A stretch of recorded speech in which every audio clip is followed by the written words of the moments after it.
heureuse de vous retrouver pour cette édition. Une vedette en provenance de Nzouani depuis le 28 décembre qui devrait accoster à Moili n'est toujours pas arrivée à destination. Des recherches sont en cours pour retrouver ces personnes. Au moins 5 enfants étaient à bord. Reportage de Mounib Amir et Farid Kassim. Des recherches sont lancées depuis ce dimanche pour trouver la vedette portée disparue depuis ce samedi avec à son bord 12 personnes, dont 9 passagers et 3 membres d'équipage. Cette embarcation qui provenait de Nzouani pour Moueli n'est jamais venue à destination. La population est plus solidaire et essaie d'apporter tout son soutien pour que ces personnes disparues en mer soient retrouvées saines et sauves. Les gens qui sont dans ces bateaux, donc ils sont disparus, c'est vrai, ils sont disparus, mais à partir de maintenant, nous faisons tous les moyens pour qu'ils soient venus ici, mais malgré tout, on n'a pas eu, nous avons fait le moyen, nous avons envoyé des bateaux pour le chercher, mais malgré tout, on n'a pas vu. Donc maintenant, le gouvernement, ils ont pris les responsables d'envoyer un avion, de passer entre Madagascar et le Comores pour voir est-ce qu'ils sont là. S'ils ne sont pas là, donc, mais malgré tout, on souhaite qu'ils vont venir, Inch'Allah. Les autorités de l'île de Moueli ont mis les bouchées doubles pour retrouver cette embarcation. Je viens de vous faire savoir que le 28-12-2017 avons appris qu'une vedette transportant 12 passagers en provenance d'Anjouan et à destination de Moueli n'a pas regagné les côtes moéliennes par rapport à la météorologie qui prévoyait ces jours-là. Mais cela n'empêchait pas qu'au reçu de l'information, nous avons dépêché une vedette qui était disponible à bord 3 commandants à la recherche de la vedette sinistrée. Le gouvernement comorien s'est engagé un avion à la recherche de ces sinistrés. Ces embarcations ne répondent pas souvent aux normes de sécurité. Cela est dû au fait que les billets d'avion sont beaucoup trop chers et ne sont pas à la portée de tous les ménages. C'est ce qui fait que chaque jour ou alors régulièrement des accidents se produisent au niveau de la mer. Le contrôle routier s'intensifie ces tout derniers jours. C'est une mesure sécuritaire mise en place en fin d'année par la brigade de la police et celle de la gendarmerie dans le but d'éviter les accidents de circulation. Mais à en croire les chauffeurs, il y a lieu de connaître les compétences des uns et des autres pour sortir des difficultés auxquelles ils font face quotidiennement. Reportage de Mbaraka et Mohamed Hassan Soli, compte rendu de Badria Saïdomar.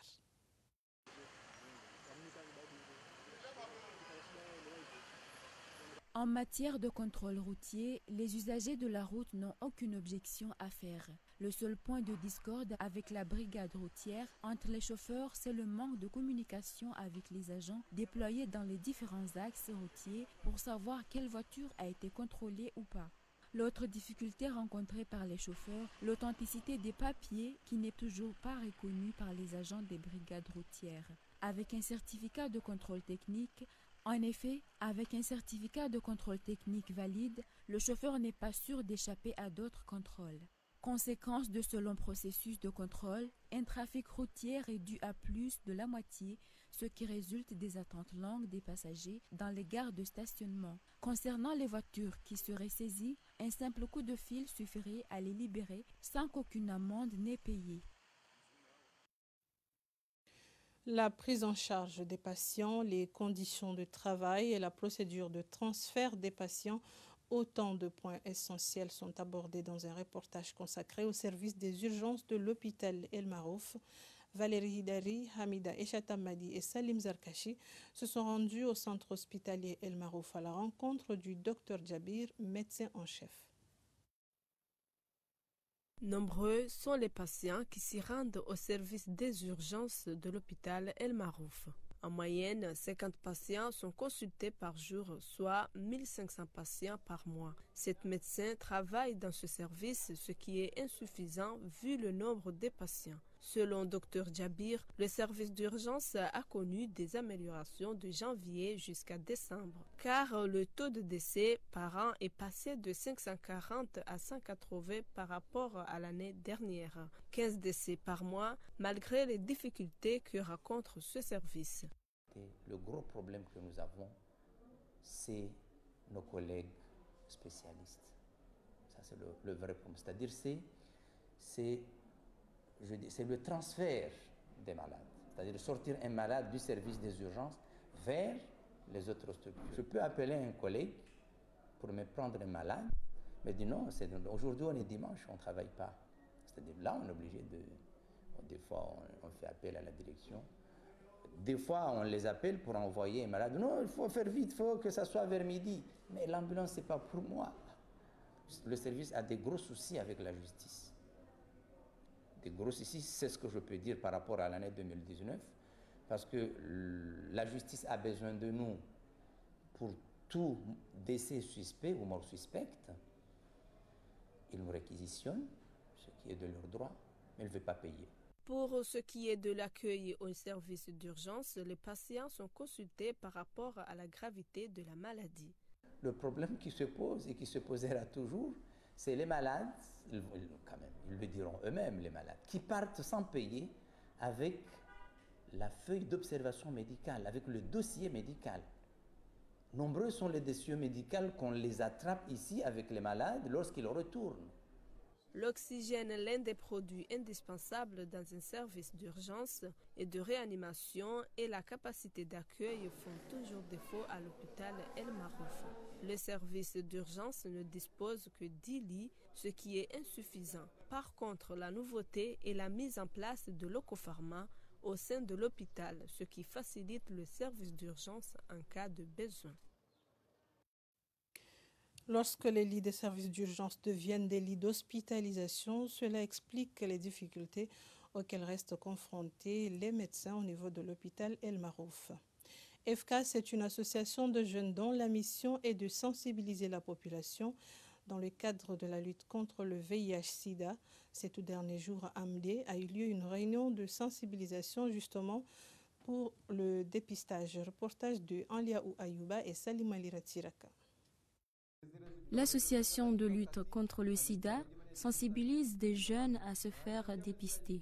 Les membres de l'EFCAS forment des jeunes formateurs pour pouvoir approcher de plus près leurs homologues à faire le dépistage, afin de lutter contre le VIH-Sida et d'autres maladies, pour un avenir meilleur de la jeunesse et pour les futures générations. Cela est parmi l'objectif premier de l'EFCAS, sensibiliser et rapatrier les mouvements des jeunes à avoir une conscience d'une meilleure vie. Il y a l'Assemblée générale qui va faire que les bilans. Comme cette année, c'est tout simplement l'Assemblée générale qui va tout simplement parler des bilans et des planifications de l'année suivante. Et l'année suivante qui suit cette même assemblée, ça sera une autre assemblée qui sera assemblée élective, assemblée générale élective, qu'on va mettre en place ou mise en place du nouveau bureau exécutif qui va prendre mandat de 2 ans. Ok, à chaque année, on a des taux de plus en plus élevés. À chaque année, nous, on nous donne des activités. Cette année, on nous a donné 125 activités de sensibilisation en milieu communautaire. On est arrivé à 130 activités. Je pense que cette année, c'est élevé par rapport à l'année passée, genre 2018, et moins élevé par rapport à 2019. Des formations et des emplois seront ouverts pour encadrer les jeunes dans leur évolution. L'EFCAS, c'est une association qui est là pour guider les jeunes entrepreneurs à accomplir leurs objectifs et constituer un développement durable dans leur communauté. Des dossiers s'accumulent au niveau de la justice. L'on se demande pourquoi on y met trop de temps pour le traitement. Est-ce de la négligence? Élément de réponse avec le procureur général. Actuellement, nous comptabilisons jusqu'à 4000 dossiers pour l'année 2019 avec le même effectif de magistrats. Vous constaterez sans doute qu'il y a un sous-effectif récurrent qu'il fallait justement pallier à ça. Donc, je ne partage pas le fait de dire que c'est très lent, mais je dis que, bon, on a un sous-effectif et nous espérons que d'ici peu, nous arriverons à avoir le nombre de magistrats suffisant pour justement conduire et tenir cet appareil judiciaire. L'appareil judiciaire est sujet toujours à des perfections. Il y a toujours des anomalies qu'il faut perfectionner au fur et à mesure jusqu'à un certain moment, mais la justice partout ailleurs est toujours sujet à des critiques et sujet à des perfectionnements. Pour marquer la fin de l'année 2019, la classe Confucius en Union des Comores a organisé ce dimanche à Moroni différentes activités pour la promotion de la culture chinoise. Il s'agit entre autres des danses traditionnelles. Reportage d'Azhar Mbaye et Salim Ali Ratsiraka.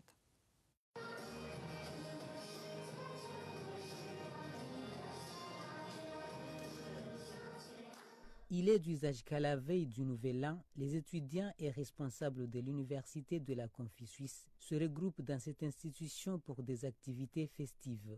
Cette année, l'événement est rayonné des danses chinoises et d'autres activités qui font la promotion de la culture de la Chine. Ces activités aux couleurs des cultures chinoises permettront aux étudiants qui apprennent la langue chinoise de maîtriser autant de vocabulaire. Une occasion également d'instaurer le dialogue interculturel. Aujourd'hui, nous sommes là pour la célébration de future année 2020. Nous sommes là pour, entre nous souhaiter une bonne année, essayant que tout ce qu'on n'a pas pu achever l'année passée puisse s'achever cette année, l'année prochaine, Inch'Allah. Les étudiants ont saisi cette opportunité pour échanger en chinois, une langue qu'ils ont l'ambition de la maîtriser.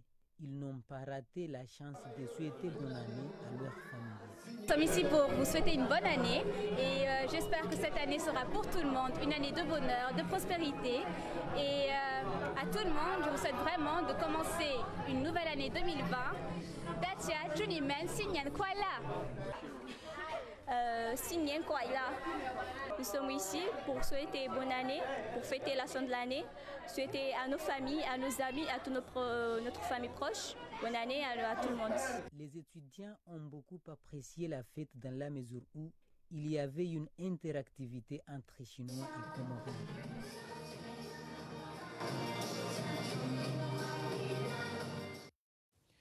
Promouvoir l'entrepreneuriat, telle est en effet la mission du groupe de l'EIA Group. Ils accompagnent les porteurs de projets. Reportage de Nourdine et Salimani Ratsirak. Les enjeux pour chaque entreprise sont uniques et les besoins en termes de formation se multiplient par rapport au domaine d'intervention, que ce soit dans les institutions privées ou publiques. La spécificité du pays a motivé l'EIA Group à se lancer à la conquête des formations au profit de tout demandeur. OIA propose des solutions adaptées afin d'atteindre les objectifs escomptés au niveau national qu'international. C'est une entreprise qui a pour vocation principale de former, de développer le capital humain. Okay? Notre mission, c'est de prendre une personne et de renforcer des capacités particulières chez cette personne pour qu'il soit efficace au niveau professionnel. C'est si simple que ça. Donc aujourd'hui, ce qu'on veut, c'est travailler avec les entreprises, le gouvernement, les ONG, les associations, pour former leurs employés, leurs membres, leurs fonctionnaires, etc., à devenir plus compétents dans ce qu'ils font. Donc c'est ça OIA Group. Donc nous sommes un centre de formation dédié au développement du capital humain. L'année 2020 débutera avec une formation des formateurs sur les techniques et la méthodologie pour devenir un consultant formateur, mais aussi pour former les responsables d'équipe. Il y a deux choses à prendre en compte. Le premier, c'est que nous sommes là, nous sommes présents au niveau local. Donc nous avons un catalogue annuel. Dedans, il y aura plusieurs formations. Et ces formations seront données par deux types d'experts. Il y aura des experts locaux, mais aussi bien sûr des experts internationaux si besoin est. Mais notre vocation principale, c'est vraiment de former le Comorien à devenir plus compétent pour former l'autre. C'est vraiment dans ce sens-là on veut que la personne comorienne ait les compétences à former d'autres personnes comoriennes au niveau local. C'est pour ça que d'ailleurs notre première formation sera une formation de formateurs qu'on va faire en février et dont on appelle tous les amateurs de la formation qui veulent devenir de grands formateurs à venir participer. OIA dispose d'un panel de formation à votre disposition avec 14 modules variés sur les thématiques qui s'imposent dans le marché. Nous avons 14 modules de formation qui vont être faits durant l'année. 14 modules qui se divisent en tous les modules qui sont là, donc leadership, management, ressources humaines, etc.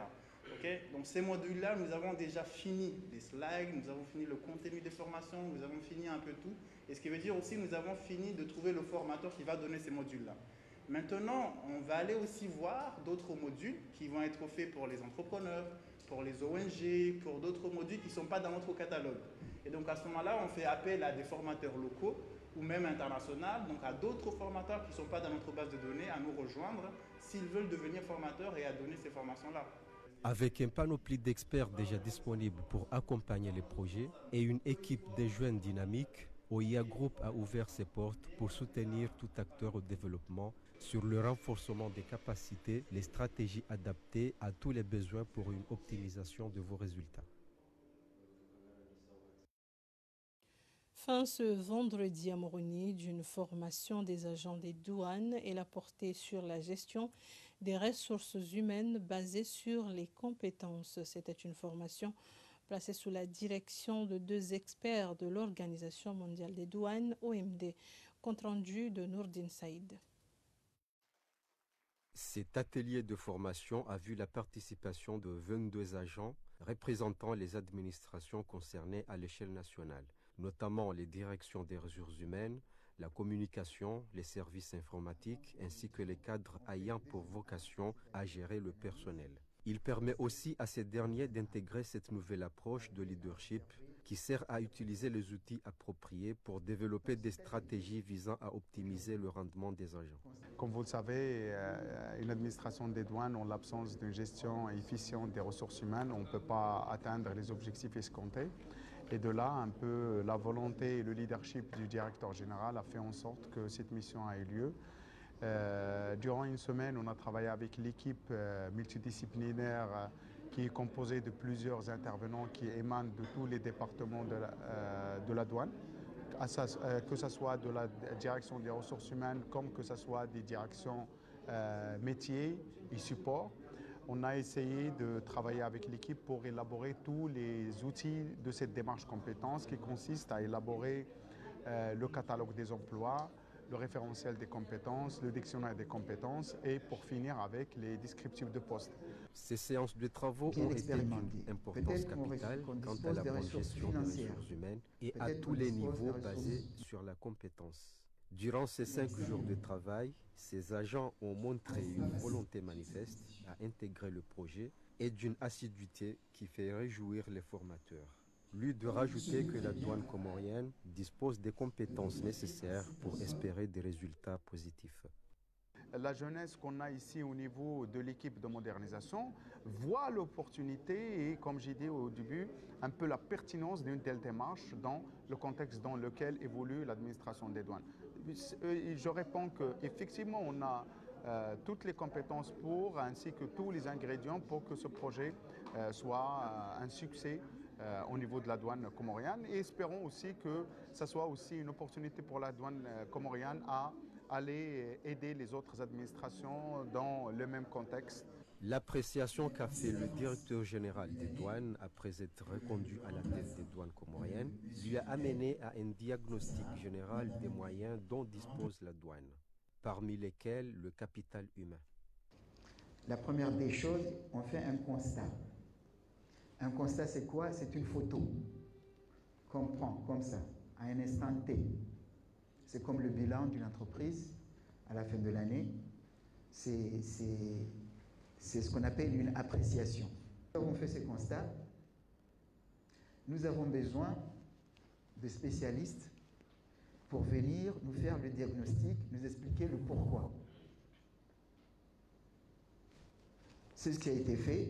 Et là, je saisis cette occasion pour demander à notre collègue, M. El Haïl, de transmettre nos sincères remerciements et notre gratitude à l'endroit de l'administration ou au secrétaire général de l'Organisation mondiale des douanes. À la fin de la cérémonie organisée pour l'occasion, des attestations de mérite ont été décernées aux 22 participants à cette formation. Espérant que cette nouvelle approche mise en marche par le directeur général des douanes sera un succès, ouvrant la voie aux autres institutions de l'État pour une douane compétente et équitable. Et dans un tout autre volet de l'actualité, dans la circonscription de Moroni-Nord, nous avons rencontré Farida Ahmad Roumadi, candidate aux législatives. Elle nous fait part de ses motivations. Par rapport à l'évolution politique de notre pays, mon rôle est double. En tant que cadre de l'administration publique, je suis actrice du développement du pays. En tant que mère, je suis observatrice d'une société inégalitaire avec des situations discriminatoires à l'égard des femmes. Je suis convaincue que cette situation peut être améliorée dans la construction d'une société égalitaire pour le bien-être de tous. Mes motivations sont les suivantes. D'abord, encourager les femmes à faire de la politique. Ensuite, inciter les autorités du pays à promouvoir pour plus de parité et d'égalité dans la gestion politique du pays. Enfin, encourager la participation des femmes à l'élaboration de la législation nationale en général et empêcher en tant que possible l'adoption des lois discriminatoires à l'égard des femmes en particulier. Et les candidates aux législatives. Les candidats aux élections législatives partent justement à la conquête des électeurs dans les différentes circonscriptions. Ils s'activent pour l'ouverture des QG. On dit souvent que les femmes ne participent pas aux élections en tant que candidates, mais plutôt en tant qu'électrices. Eh bien, cette fois, la donne a changé. Titulaires ou suppléantes, nombreuses sont les femmes qui souhaitent faire leur entrée au Parlement. C'est le cas de Daouya Mohamed, candidate de la CRC dans la région de Hambou. L'ouverture de son QG a eu lieu hier. Chez les hommes, Farouk Atoumani, candidat indépendant, a lancé officiellement sa campagne également hier à Moroni. Reportage compte rendu de Fatima Ahmad. Daouya Mohamed Ibrahim, candidate aux élections législatives, a ouvert son quartier général ce dimanche en présence des responsables politiques du régime et ceux de l'administration qui soutiennent sa candidature. Cadre de l'administration publique, la candidate est une militante pour l'égalité du genre. D'ailleurs, elle a assumé avec succès les fonctions de commissaire au genre par intérim à cause de l'empêchement de la titulaire, l'actuel gouverneur de Ngazidja. La candidate a saisi l'opportunité pour remercier tous celles ou ceux qui lui apportent soutien. De son côté, Mohamed Farouk Atman s'est lancé officiellement en campagne à Moroni-Nord. Il est soutenu par certains notables de la capitale qui trouvent que ses idées sont novatrices. Il prône le développement, la paix et vivre ensemble dans l'harmonie. La nouvelle constitution a donné l'opportunité à la jeunesse de participer à la vie politique du pays, raison pour laquelle, dans ces législatives, ils sont nombreux à se lancer dans la course pour être élus députés. Des femmes et beaucoup de jeunes, la prochaine législature promet d'être exceptionnelle. En sport, l'équipe FC Moya d'Onzouani a décroché ce week-end au stade de Moroni le titre de champion du football féminin saison 2018-2019 pour s'être imposé de justesse 1-0 devant Djongue de la région de Mboudé. Cette rencontre ayant drainé autant de supporters que spectateurs a en effet donné un aperçu authentique de ce que pourrait être le football féminin de demain. Cela a l'air plutôt fascinant. Reportage compte rendu de Bedria Saïdomar. Plus grand est le défi, meilleure est la joie quand intervient la délivrance. FC Moya de Nzouani contre Djongo de Mboudé n'a pas fait les choses en moitié et a fini par décrocher le titre de champion saison 2018-2019 pour s'être imposé de justesse 1-0 au terme d'une finale qui avait drainé autant de supporters que spectateurs venus apprécier l'évolution du football féminin des Comores. C'est en deuxième période que FC Moya, en dépit des efforts entrepris, a fini par trouver les ressources nécessaires pour venir à bout de son adversaire. Il est vrai que Djongwe, mené au score, n'a pas baissé pour autant les bras pour revenir au score, mais en vain pour cause d'efficacité dans la surface de réparation. C'est un plaisir de voir des femmes évoluer dans le monde du football. C'est un monde qui est réservé généralement aux hommes. Les femmes, surtout aux Comores, c'est assez récent qu'il y ait une prise de conscience par rapport au sport féminin. Donc moi je ne peux qu'encourager. C'est une très bonne chose, d'autant plus que on essaye d'encourager aussi les femmes à aller à l'école et à évoluer. Donc, le sport en soi, c'est une manière aussi, quelque part, de les pousser à se surpasser.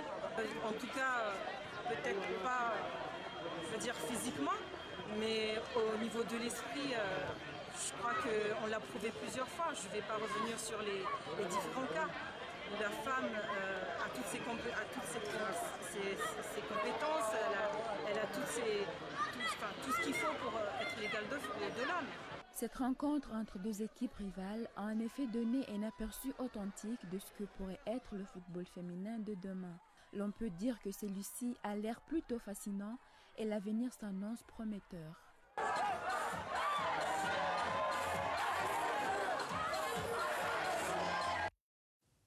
Et c'est la fin de ce journal. Merci d'avoir été au rendez-vous. Retrouvons-nous demain pour une nouvelle édition.